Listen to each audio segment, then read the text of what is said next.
Have you ever thought about how completely unfair it is that Moses didn't get to go into the promised land? This is one of those stories that's bothered me for, as long as I've been a believer.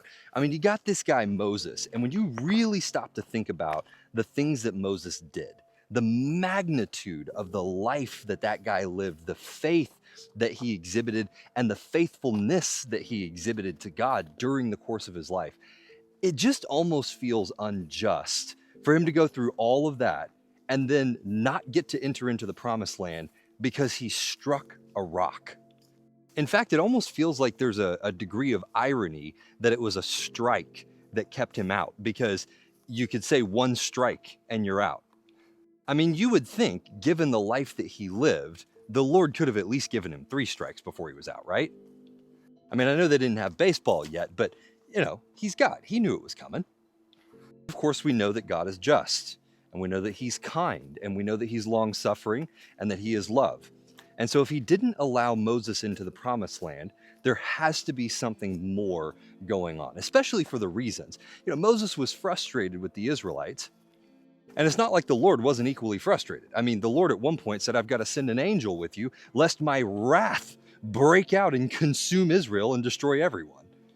So, if God was concerned about his wrath breaking out and killing everybody, then surely he could have afforded Moses a little bit of grace for just getting frustrated and hitting a rock, right?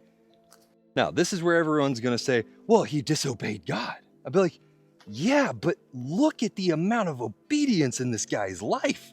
Look at the amount of times that he didn't disobey God when there was ample reason to.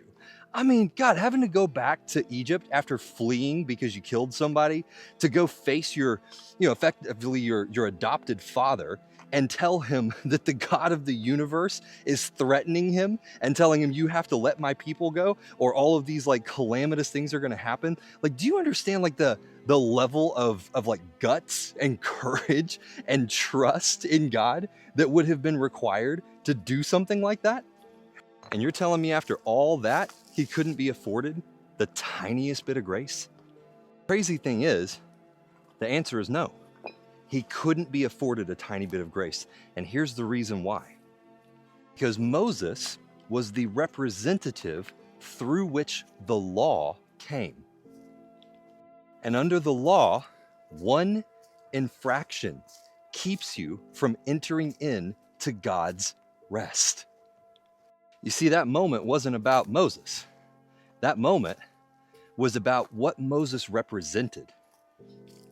You see, Moses' life was a demonstration that you can do everything right. You can do it all perfect. But under the law, a single infraction keeps you from entering in to God's promises. This is why Paul was so adamant about the fact that it's by trust alone. Because we just have demonstration after demonstration all throughout Scripture that teaches us that you cannot get anywhere by the law. It doesn't take you anywhere. You can't actually enter into God's rest under the law.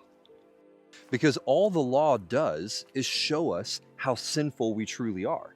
The law cannot produce life. The only thing that can produce life is life itself. And there is only life in one person, and one person alone, and that is Jesus Christ. It is only by being united with his life that we find any type of life. Is there value in Torah commands? Of course there is. But do they have the power to bring us into God's rest? No, they don't. There's only one thing that does that for us, and it's placing our trust in the one who God sent.